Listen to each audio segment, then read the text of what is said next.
Women have a makan and a makana. Makan means a place, and they also have a status, a position of eminence and influence. We believe that separation is not discrimination. By putting our women at a certain place in the mosque, away from the men for practical reasons, doesn't mean we necessarily discriminate with them. But let us also be honest to ourselves. We go into our work situation, we have professional relationships with many women in our university studies and our workplaces, and sometimes the type of relationship we have with women at the masajid are unnatural. Our sons complain that I know that the girls I'm supposed to marry I cannot talk to, but Jane and Anne and all these others whom I'm not supposed to marry, I can talk to them.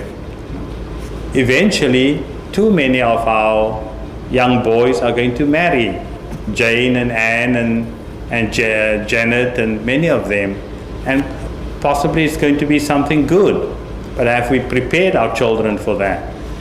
We need to have a type of interaction in our masajid, especially a special place for women. Most of the people who are embracing Islam in Europe and America are very brilliant and bright and educated women. And we need to make sure that we give them that proper space and respectful and decent. Let them have a voice, let them have a say. Let there be a woman's wing. We cannot keep on speaking for our women.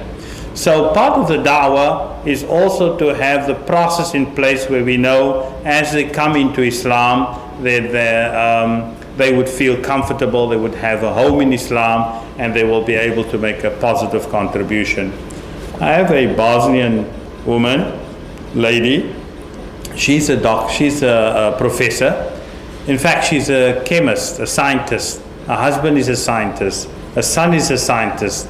She's being invited all over the world, international conferences, to speak on her research. She speaks to thousands of men and women. And suddenly when she comes to a mosque, she feels that her voice does not count as much as sometimes an ordinary person's voice, man's voice in the mosque. And that disturbs, is very disturbing. We look at Khadija radiallahu anha. There's a set of CDs I want you to get hold of. 14 CDs, I think it's 1 hour each, of Dr. Umar Farooq Abdullah. And Dr. Umar Farooq Abdullah has a story of famous women in Islam, and you'll be amazed to find that the women in Medina, the women in the time of the Prophet, the time of Umar bin Khattab, the type of freedom those women enjoyed that many of our women do not enjoy today in the masajid.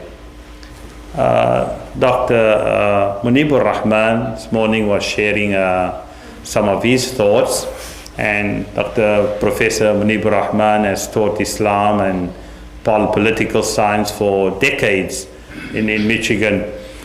There is something that many of our women don't realize, that women have what we call tafweedul talaq.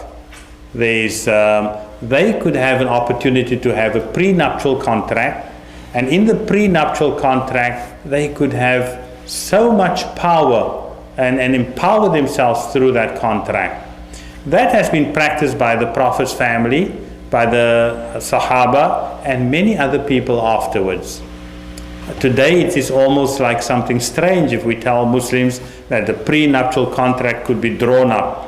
That a woman could say, if the husband is going to move out of Charlotte, she wants the right of talaq. If he is going to show interest in another woman, she doesn't want to be shared with another woman, she wants the right to the talaq.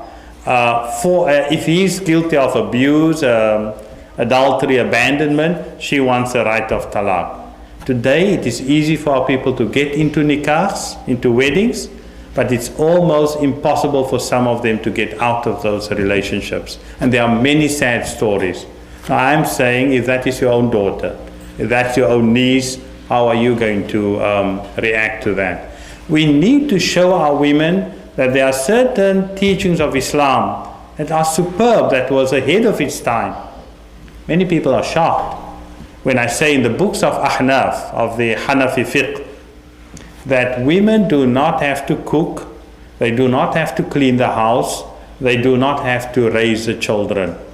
We know the Prophet was sent to Halima Sa'diyah, his milk mother, and the Arab women understood those rights. Today our cultures, we have been spoiled. Well, we could say there's we share the labor.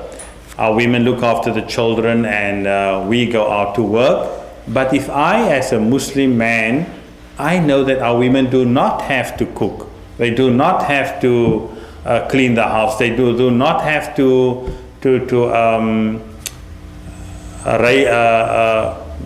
not the word nurse the children. Then I will appreciate my wife. I will make some means and ways to make sure that we relieve them, or we learn some type of cooking skills. It was not against the Prophet's dignity to be sitting with a needle, to do sewing, to sweep the floors. The Prophet did that even in his own house.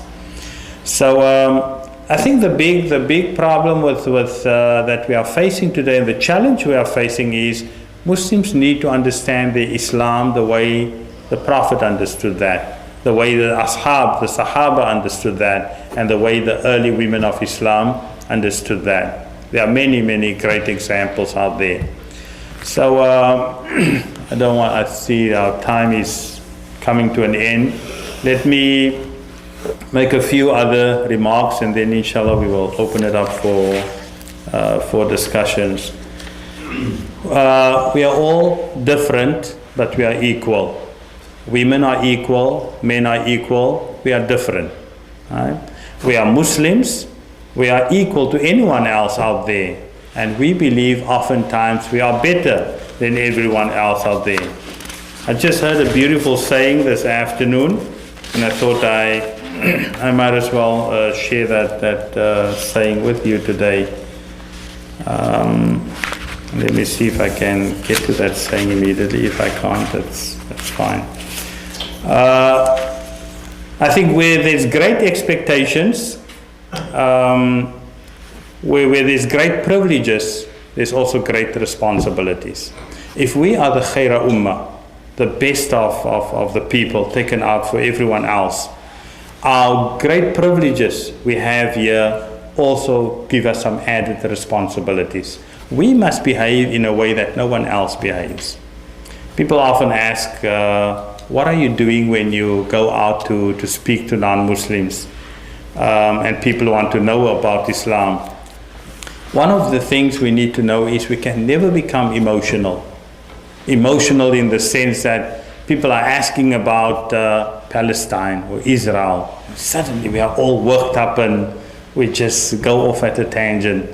Or people start to speak about Islam in a derogatory way, in a hostile way, and suddenly we are inflamed. If we could be calm, if we could be collected, that is one of the best gifts we could take into da'wah. There's a story, and Allah knows, I cannot say exactly where the story comes, which book to refer you to. I've heard a number of people tell the story. The Prophet ﷺ was in Mecca, I believe, and an old woman wanted to move.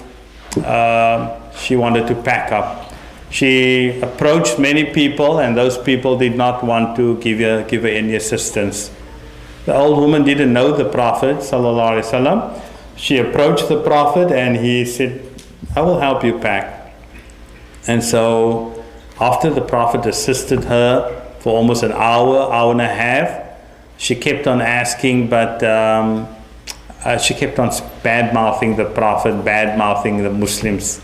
And all the time the Prophet is quiet, the Prophet is smiling and assisting her. And then after an hour and a half, she said, I asked so many people, scores of people, none of them came to assist me. Why are you the only one to do that? By the way, what is your name?